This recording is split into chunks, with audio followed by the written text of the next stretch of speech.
21st century is the era of technology. Technology has enabled us as humans to make strides what our ancestors could only dream.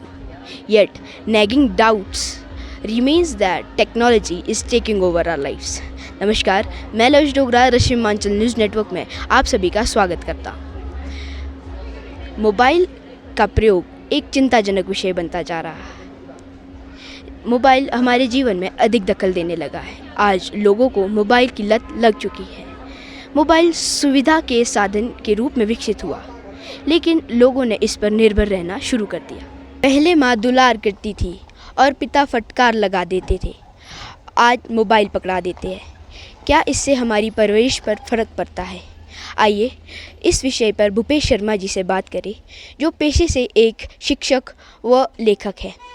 नमस्कार sir, आपका रश्मि Himachal news network में स्वागत करता हूँ। Sir, mobile addiction पर क्या कहना चाहते हैं? जहाँ तक मोबाइल एडिक्शन है, और ये मेरा ये मानना है कि हर एज ग्रुप में ये एडिक्शन अलग टाइप की है। कोई सोशल मीडिया की एडिक्शन है, गेमिंग एडिक्शन है। चलो पॉर्न साइट तो बंद हो गए हिंदुस्तान में, कम से कम ये एक अच्छे संकेत है। लेकिन इस एडिक्शन का असर परवरिश पर और हमारे ज्ञान पर कैसे पड़ता है? हर व्यक्ति को एक दिन में कोई भी अपनी कैपेबिलिटी है उसको बाहर निकालने के लिए 24 घंटे ही मिलते हैं, लेकिन उन 24 घंटे में से आज का यूथ ज़्यादातर अपना जो प्लेजर और लेजर टाइम है वो फ़ोन पे निकाल रहा है। नंबर 1 कि जो करियर की जो ऑप्शंस है, उसकी जिस करियर को उसने अडॉप्ट करना है, उस करियर में पहली बाधा तो ये आ रही है। सेकेंडली हेल्थ इशू में भी डबल मार पड़ रही है। पहला, बच्चा फ़ोन यूज़ कर रहा है, आइज़ पे इम्पैक्ट हो रहा है, ब्रेन पे इम्पैक्ट हो रहा है, सेंट्रल नर्वस सिस्टम पे इम्पैक्ट हो रहा है, यानी कहीं ना कहीं नुकसान हो रहा है। और दूसरा, अब वो बच्चा घर के अंदर बैठा है, उसकी फ़िज़िकल एक्सर्शन भी बंद है। तो डबल जो ये मार पड़ रही है इसकी मोबाइल एडिक्शन की। और जैसे मैंने पहले कहा कि एडिक्शन के अलग अलग टाइप्स है। जैसे 20 साल तक का बच्चा है तो उसका एक अलग इंटरेस्ट है, या 40+ का उनका एक अलग इंटरेस्ट है। लेकिन आज सबसे बड़ी दुख की बात यह है कि हर व्यक्ति स्मार्टफोन के अंदर कैद हो गया है, या साधारण भाषा में कहूँ, स्मार्टफोन इंसान से ज़्यादा स्मार्ट हो रहा है। मोबाइल एडिक्शन से बचने के क्या उपाय हो सकते हैं? देखिए, मोबाइल का इस्तेमाल करना बुरी बात तो नहीं है, लेकिन उसको एक लिमिटेशन में आपको इस्तेमाल करना है। स्पेशली जो सोशल मीडिया की साइट है, हम तो ये कहते हैं कि जैसे आपने पहले कहा स्टार्टिंग में कि माँ बाप ने जो है हाथ में फ़ोन पकड़ा दिया है। माँ बाप ने फ़ोन नहीं पकड़ाया है। आज की जनरेशन समाज के साथ पैरेलली चलती है, और उस समाज के अंदर जब वो देखती है कि मोबाइल फ़ोन का क्रेज़ है, तब उसके हाथ में वो फ़ोन आता है। अब ये कम कैसे हो सकता है? पहली चीज़, इसमें मॉनिटरिंग करनी है माँ बाप को। ठीक है, बच्चा फ़ोन इस्तेमाल करेगा, ऐसा नहीं है उसको बिल्कुल नहीं करने देना है, करने देना है, लेकिन उसने क्या इस्तेमाल करना है वो इम्पॉर्टेंट है। मैं आपको एक एग्जांपल देता हूँ। मेरे पास एक बच्चा आया है +2 में। +1 में उसके पास फिज़िक्स, केमिस्ट्री, मैथ के टीचर नहीं थे। अब उसने स्मार्टफोन का इस्तेमाल कैसे किया? फिज़िक्स, केमिस्ट्री और मैथमेटिक्स उसने यूट्यूब के माध्यम से पढ़ा, and he secured 88% marks without any teacher. यानी उसने उसका सही इस्तेमाल किया है। पेरेंट्स की मॉनिटरिंग पहली चीज़ है इसमें, कि पेरेंट्स ये देखे कि भाई वो सोशल मीडिया तो नहीं यूज़ कर रहा है, गेमिंग तो नहीं यूज़ करें, लेकिन एक लिमिटेशन के अंदर करें। ये पहला काम। दूसरा, क्योंकि अब बच्चा कोप अप कर रहा है, क्योंकि वो समाज के साथ चलना है, उसको स्मार्टफोन यूज़ भी करना है। अब दूसरा ये है कि एक समाज को भी इसमें एक जिम्मेवारी निभानी है। आते जाते रास्ते में देखते कई बार हम फ़ोन यूज़ हो रहा है, कान पे ईयरफोन लगे हैं, तो समाज को अपनी जिम्मेवारी का निर्वहन करना है कि नहीं यार, ये जगह नहीं है उस चीज़ का इस्तेमाल करने के लिए। रास्ते में रोड पे चले हैं, ईयरफोन लगे हैं, आप कभी दुर्घटना का शिकार हो सकते हैं। तो समाज को भी इसमें एक महत्वपूर्ण भूमिका निभानी पड़ेगी। और तीसरा, सरकार को कड़े नियम बनाने पड़ेंगे। कड़े नियम वैसे तो सरकारों ने बनाए हैं। जैसे मैंने पहले कहा कि पॉर्न साइट इंडिया में बैंड है, और वो मतलब एक तरह से गवर्नमेंट ने स्टेप ले रखा है उसमें, लेकिन और भी कुछ स्टेप्स सरकार को लेने पड़ेंगे। यानी पेरेंट्स, समाज और सरकार, सबको इसमें एक भूमिका निभानी पड़ेगी, एक टीम की तरह काम करना पड़ेगा। धन्यवाद। हमारे साथ मौजूद है बिमला ठाकुर जी, जो एक सोशल वर्कर है। नमस्कार मैम। नमस्कार मैम, आप मोबाइल के ज़्यादा यूज़ करने को किस तरह देखते हैं? आज की डेट में जो मोबाइल को यूज़ करने का है, उसमें क्या है कि एक तो इसमें पेरेंट्स का भी काफ़ी योगदान रहता है, और पेरेंट्स को बच्चों से ज़्यादा इंटरेक्शन करना चाहिए। माएँ जब कहीं किट्टी में जाती है या कहीं पार्टी में जा रही है तो बच्चों को अगर साथ में लेके जा रहे हैं तो उनके बैग में एक आधी कोई बुक डाल दे या उनके टॉयज़ डाल दे, ताकि वहाँ पे बजाय इसके कि ऐसा करे कि उनके हाथ में मोबाइल पकड़ा दे कि तुम बिज़ी रहो मोबाइल पे और मैं अपनी किटी या पार्टी में बिज़ी रहूँ, तो बेटर है कि टॉयज़ के साथ उतनी देर खेल लेंगे और कोई एक्टिविटी कर लेंगे, दैट इज़ मोर इम्पॉर्टेंट। और मैंने पीछे जैसे किस्सा देखा कि एक बच्चा उसने मोबाइल की वजह से उसका ब्रेन डेड हो गया, क्योंकि वो मोबाइल पे बहुत ज़्यादा बिज़ी रहता था। तो मेरा तो यही कहना है कि बेटर के पेरेंट्स बच्चों को टाइम दें, उनके साथ ज़्यादा से ज़्यादा इंटरेक्शन करें। क्या आपको लगता है जो लोग मोबाइल से चिपके रहते हैं उससे हमारे सामाजिक जीवन पर असर पड़ता है? बहुत ज़्यादा फ़र्क पड़ता है। जैसे पहले का मुझे टाइम अच्छे से याद है कि हमारे टाइम में मोबाइल्स नहीं होते थे, तो हमारे पास वक्त ही वक्त होता था एक दूसरे के लिए। आज की डेट में आप कहीं पार्क में चले जाओ, आप बस में सफ़र कर रहे हो, आप कहीं वॉक पे निकले हो, तो everyone is busy on mobile, किसी के पास किसी से बात करने का वक्त ही नहीं है। उस वजह से हमारी जो हम एक दूसरे के साथ दुख सुख की बातें करते थे, वो सारी अब सिमटती जा रही है, बहुत ही कम होता जा रहा है। धन्यवाद मैम। Thank you. मोबाइल का बढ़ता प्रयोग एक चिंताजनक विषय बनता जा रहा है। मोबाइल पर अत्यधिक निर्भरता हमारी आंखों पर असर डालती है। आइए बात करते हैं डॉक्टर विनोद कश्यप जी से। इससे हमारी आंखों पर कितना प्रभाव पड़ता है? अक्सर देखा गया कि आजकल जैसे बच्चे एक तो ऑनलाइन स्टडीज़ और दूसरा जितने भी ऑनलाइन गैजेट यूज़ करते हैं मोबाइल पे या लैपटॉप पे, इससे बच्चों में, छोटे बच्चों में जो रिफ्रैक्टिव एरर जिसको मायोपिया कहते हैं, उसके चांसेस बहुत ज़्यादा होते हैं और मायोपिया का नंबर हमेशा बढ़ता रहता है।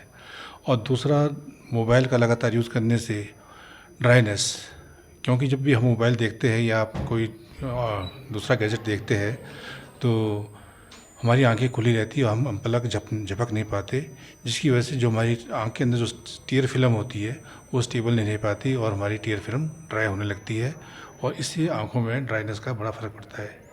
इससे आंखों में थकापन और कभी कभी ऐसा लगता है कि आंख में कुछ गया है और अब बच्चे इसमें आंखें बार बार रब करते हैं और आंखें लाल रहती है और कई बच्चों को तो इसमें से ज़्यादा मोबाइल देखने से सिर में दर्द भी रहती है। इससे हम कैसे बचा जा सकता है?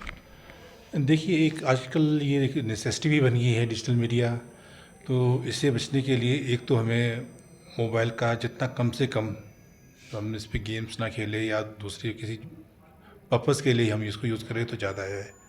और दूसरा, जब हम किसी मोबाइल और इलेक्ट्रॉनिक गैजेट को देखते हैं तो हमें आंखें फ्रिक्वेंटली ब्लिंक करनी चाहिए और 10-15 मिनट के बाद हमें थोड़ा ब्रेक लेके अपनी आंखें कहीं दूर फोकस करनी चाहिए। और यदि ज़्यादा ही आपको प्रॉब्लम हो रही हो तो आप इसमें अपने नेत्र विशेषज्ञ से सलाह लेकर आर्टिफिशियल टीयर्स यूज़ कर सकते हैं या आजकल ग्लासेस भी आते हैं जो कि यूवी रेज़ को या इंफ्रारेड रेज़ को फिल्टर करते हैं, वो ग्लासेस पहन के भी आप इन उपकरणों का यूज़ कर सकते हैं। Technology addiction is frequent and obsessive technology related behavior, increasingly practiced despite negative consequences to the user of technology. It falls in the category of behavioral addiction. आइए डॉक्टर पवनीत चोना से जानते हैं टेक एडिक्शन क्या है। Thank you lavish. जैसा आपने पूछा कि टेक एडिक्शन के बारे में आप कुछ बताने के लिए, तो मैं इसके बारे में कुछ जो है पॉइंट्स जो है वो सामने रखना चाहूँगा कि जैसे आप सभी जानते हैं कि अब आजकल जो टेक्नोलॉजी हमारा जो है ज़िंदगी का एक जो है अभिन्न अंग बन चुका है, बट इसके साथ साथ ही इसकी कुछ जो है लाभ और हानियाँ, प्रोज एंड कॉन्स जो है वो दोनों ही जो है हर चीज़ के जो है साथ साथ चलते हैं। तो अब हम थोड़ा सा बच्चों के बारे में जो है कि क्या इसके इफ़ेक्ट्स हैं बच्चों पे, उसके बारे में बताएंगे। पहले कि आपने देखा होगा कि सभी बच्चे, अगर हम उनको ऑप्शन देते हैं कि आपका टेक्नोलॉजी मतलब मोबाइल यूज़ करना है या बाहर जाना, तो बच्चे जो है फर्स्ट प्रेफरेंस जो है मोबाइल में जो है वो देना पसंद करते हैं कि वो ज़्यादा टाइम जो है मोबाइल में रहेंगे। तो इससे क्या होता है कि उनका आपने खुद भी देखा होगा या आप देखने की कोशिश करें कि अब जब हम बच्चे को मोबाइल देंगे या 15 मिनट के बाद उससे वापस लेंगे तो एक type of the withdrawal symptoms जो है उसमें आते हैं। वो चिड़चिड़ा होगा, वो वॉयलेंट हो जाएगा एकदम, स्क्रीमिंग, ही और शी विल स्टार्ट स्क्रीमिंग, चिल्लाना शुरू कर देगा वो बच्चा, फिर चिड़चिड़ा हो जाएगा, मूड स्विंग्स आएंगे बच्चे में। तो इसलिए हम जो है अब इसके बारे में मतलब इन चीज़ों के जो आपके जो बच्चे में कंसंट्रेशन कम हो जाएगी, इंसोम्निया के सिम्टम्स भी आ जाते हैं कि बच्चा सोएगा नहीं। तो इन सब चीज़ों से निजात दिलाने के लिए हमें क्या पेरेंट्स को क्या करना चाहिए कि पेरेंट्स को ज़्यादा से ज़्यादा टाइम जो है बच्चों के साथ स्पेंड करना है, उनके साथ अलग अलग एक्टिविटीज़ में इन्वॉल्व हों। आजकल तो एक्टिविटी बुक्स आती हैं, गार्डनिंग सिखाएं उसको, बच्चे को बाहर लेके जाएं, बच्चे को खेलने के लिए ज़रूर लेके जाएं। दिन में जो है रिसर्च बताती है कि आपका 1 घंटे में, एक दिन का 1 घंटा जो है बच्चे को जो है आउटडोर एक्टिविटीज़ जो है करवाना ज़रूरी है।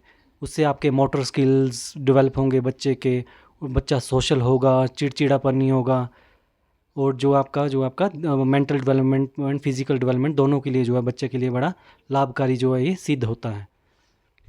अब हम करते हैं थोड़ी बड़ों की उसमें बारे में। तो बच्चे तो इस चीज़ के हमें जब बड़ों को तो मालूम भी है कि ये चीज़ जो है आपके लिए हार्मफुल है, बट फिर भी ये एक ऐसी लुभावनी चीज़ है कि जिसके प्रति जो है मतलब हर इंसान जो है आकर्षित हो जाता है और धीरे धीरे जो उसका एडिक्ट भी हो सकता है।